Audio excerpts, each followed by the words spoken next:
The world held its breath in the spring of 1960. For the first time since the darkest days of the Cold War began, there was a genuine, palpable sense of thaw. After decades of fear, of brinkmanship over Berlin, of constant nuclear dread, Soviet Premier Nikita Khrushchev and U.S. President Dwight D. Eisenhower were building a fragile bridge. Khrushchev had toured the United States the previous year, famously visiting a Hollywood set and debating the merits of capitalism with Vice President Richard Nixon in Moscow. The diplomatic mood, known optimistically as the spirit of Camp David, was leading directly toward a major four-power peace summit scheduled for May 1960 in Paris. Disarmament, a comprehensive nuclear test ban, and the volatile status of West Berlin were all finally on the table. In this delicate moment, the fate of global diplomacy, the possibility of lasting peace, rested not on negotiation, but on a vast technological lie. For years, President Eisenhower had personally approved highly classified, high-risk missions deep into Soviet airspace. These were flown by the Lockheed U-2 Dragon Lady, a single-seat, single-engine jet that was the pinnacle of American espionage technology. The U-2 was a triumph of minimalist engineering and radical design. It was essentially a glider with a powerful jet engine, built to fly at altitudes exceeding 70,000 feet, more than 13 miles above the Earth. It flew so high that its pilots had to wear pressurized suits, and its designers genuinely believed it was untouchable, invulnerable to Soviet radar, anti-aircraft guns, and every MiG interceptor in the Soviet inventory. Soviet radar could occasionally pick up the flights, but their interceptors simply lacked the service ceiling to reach the U-2's cruising height. The U-2 was America's greatest secret, its key intelligence tool, and its insurance policy against Soviet surprise attack. The intelligence gathered, photographs of Soviet missile bases and nuclear facilities, was crucial for refuting the dramatic false Soviet claims about the missile gap. As the Paris summit approached, the flights became increasingly risky and politically charged. The final critical mission was scheduled for May 1st, May Day, a massive holiday in the Soviet Union. The pilot selected for this run across 2,900 miles of the Soviet heartland, from Pakistan to Norway, was Francis Gary Powers, a decorated and highly experienced civilian pilot working for the CIA. Powers' U-2 was filled with specialized equipment, long-range camera systems, signal intelligence receivers, and a device designed to self-destruct the camera and mission film should the aircraft ever go down. The fate of global peace and the career of Francis Gary Powers were about to collide with a technology the American intelligence community arrogantly believed the Soviets did not possess. Powers took off from Peshawar, Pakistan, into the serene, frozen darkness of the stratosphere. It would be the first and last flight of its kind. Powers had been flying for nearly 4 hours, gliding silently through the stratosphere, having already crossed the Soviet border and penetrated deep into the Ural Mountains. He was flying at an astonishing 70,000 feet, far beyond the reach of any conventional aircraft. Yet, unbeknownst to him, the Soviets had been tracking the plane for hours. Their radar was primitive, but its sheer volume and persistence provided a continuous, if crude, fix on the U-2. The Soviet military was aware of the overflights, but up until this point, they had lacked the technology to stop them.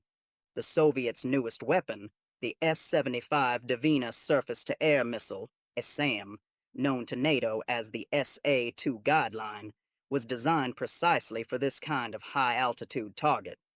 Though deployed in large numbers, the missile system was still considered unreliable. It was a risky shot, but Premier Khrushchev had ordered the U-2 shot down, no matter the cost, to prove Soviet capability to the West. At 8:53 a.m., near the industrial city of Sverdlovsk, the Soviet missile battery launched a devastating salvo.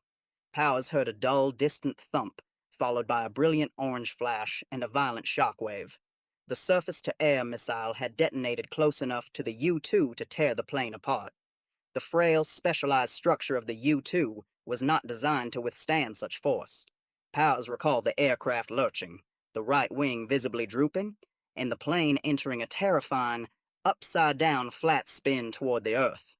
The pilot was now trapped.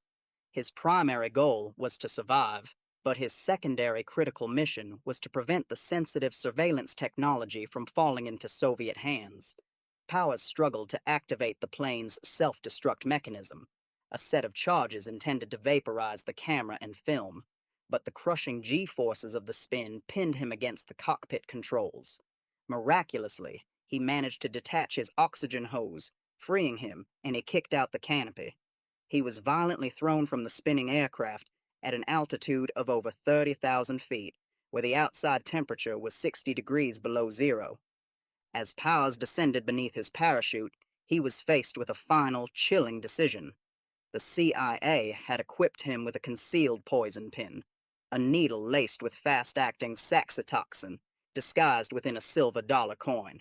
The pin was the ultimate contingency. Use it to prevent capture and any possibility of divulging classified information. Powers, however, clung to the hope of survival and refused to use the pin. He scattered some escape maps and hit the ground hard, immediately surrounded by astonished Soviet citizens, who quickly realized he was an American pilot in a pressurized suit. The Soviets had done the impossible. They had shot down the vaunted invincible U-2. More importantly, they had done it at a critical geopolitical moment, and they had captured the pilot alive. Khrushchev now held the ultimate trump card. When Powers failed to check in at his planned landing base in Norway, the CIA's carefully constructed disaster plan immediately snapped into action. Their goal was simple: protect the program at all costs. Since the agency was confident the pilot had used his self-destruct mechanism, a critical step that Powers was unable to complete, and that no wreckage could have been recovered from 70,000 feet, they enacted a cover story. On May 3rd, the U.S. government, through NASA, National Aeronautics and Space Administration, issued a press release claiming that a U-2 weather research aircraft operating near the Turkish-Soviet border had experienced oxygen difficulties that likely caused the pilot to black out and drift off course. They even quickly painted a second U-2 in NASA colors and displayed it publicly to reinforce the deception. The world, accustomed to Cold War denials, accepted the explanation. The Americans were counting on the Soviets to keep the shoot-down secret to conceal their new missile capability. However, Premier Nikita Khrushchev, the master theatrical politician, had a much grander plan. He saw the American lie not as a problem, but as a colossal gift. For 4 days, the Soviet government watched with quiet amusement as the CIA and President Eisenhower's administration dug their own grave, compounding the absurdity of the weather plane story. Then, on May 7th, at a public session of the Supreme Soviet, Khrushchev sprung his trap. In a moment of high drama, he revealed that the Soviet military had, in fact, shot down the aircraft, and, after a calculated pause for maximum effect, he revealed the pilot, Francis Gary Powers, was alive and well. The pilot, Khrushchev added with a theatrical sneer, had confessed, and the Soviet Union had recovered large portions of the plane, including the high-resolution camera and film, which clearly showed photographs of Soviet military installations. The deception was instantly and spectacularly exposed.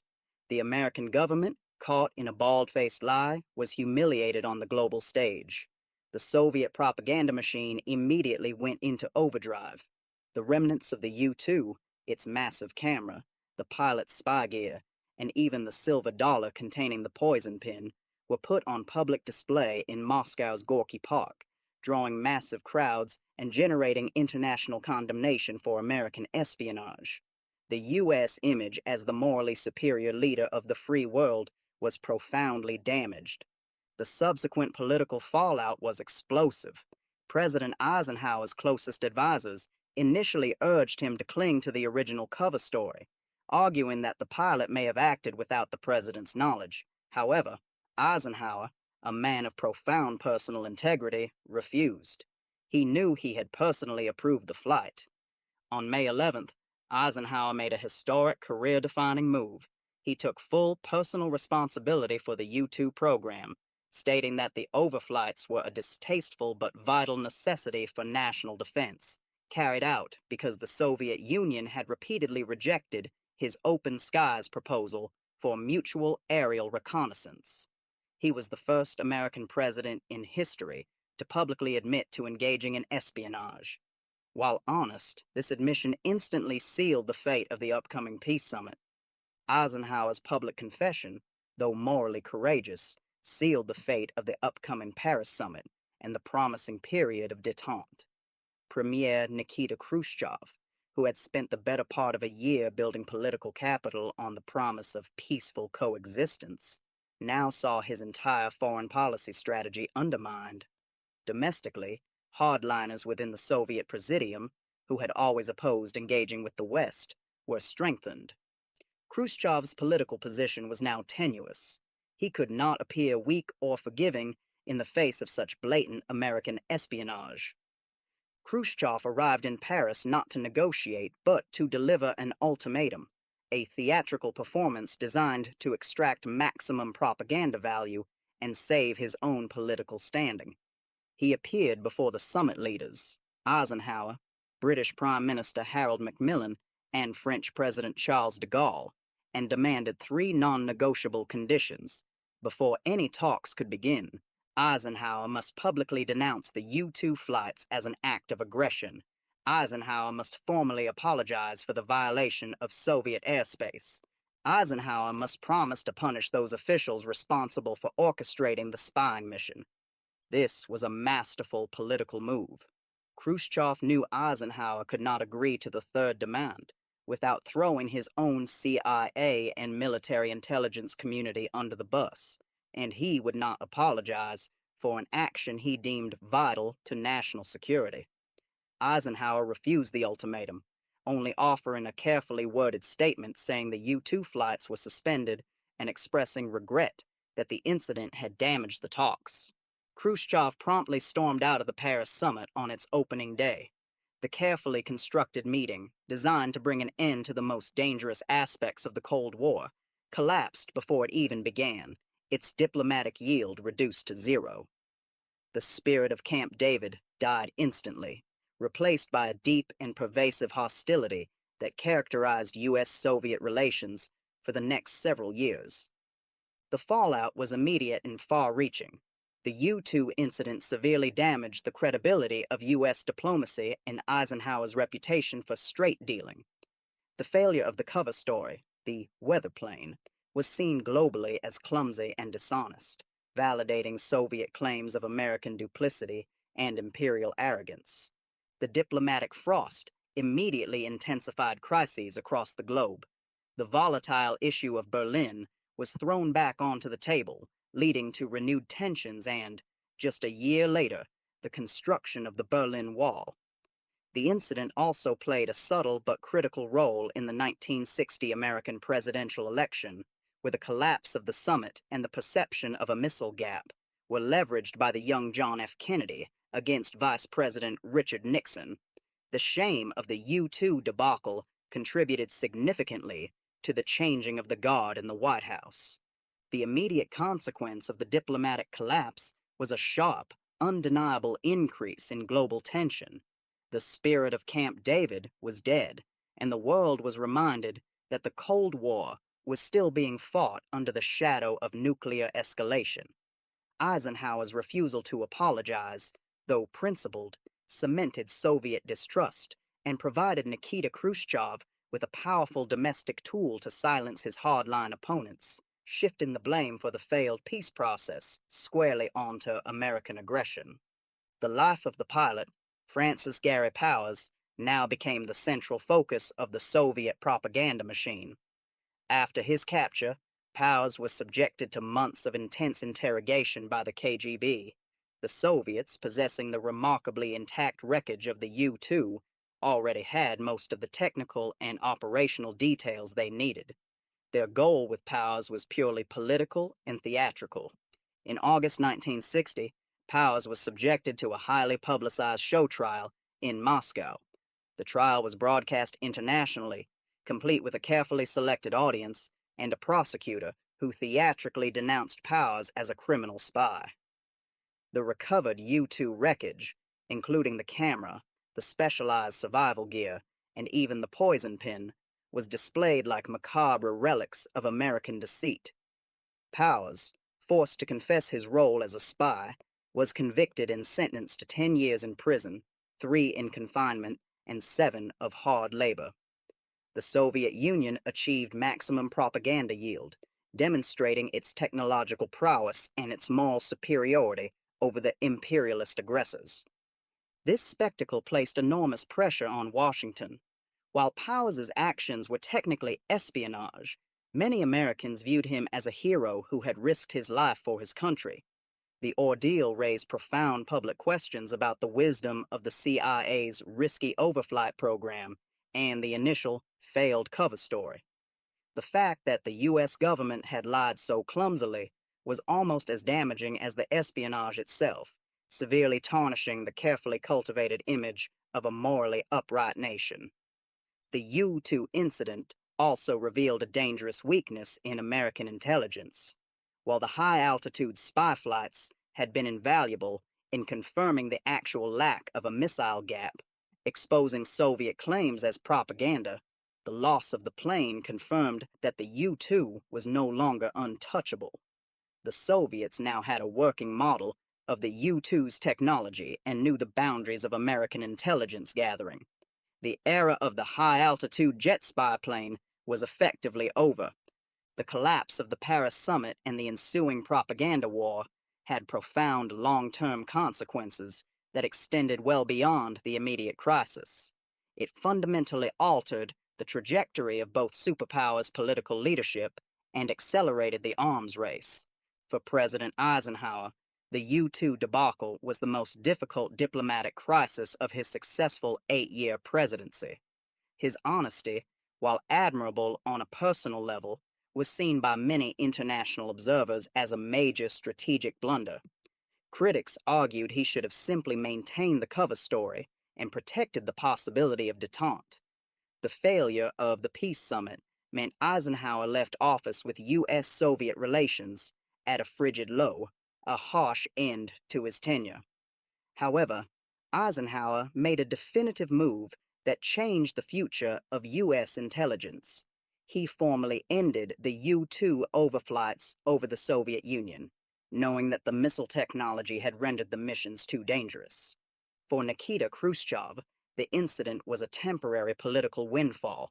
His dramatic performance in Paris solidified his image as a fierce defender of the Soviet Union. However, the U-2 incident ultimately strengthened the hand of the hardliners within the Kremlin, who had always been suspicious of his policy of peaceful coexistence. This failure of his détente strategy marked the beginning of his political decline, which ended in his ouster as Soviet Premier in 1964.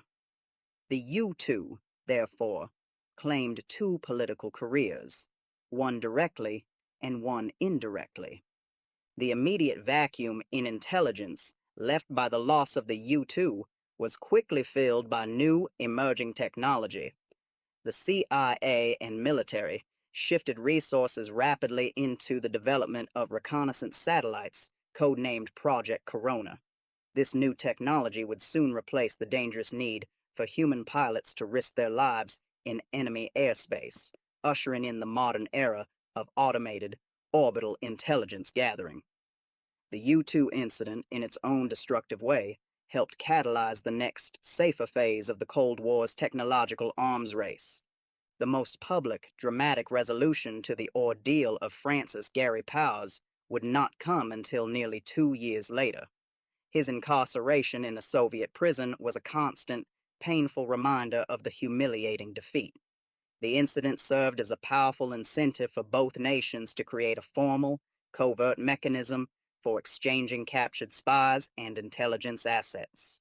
The mechanism for resolution arrived on February 10, 1962.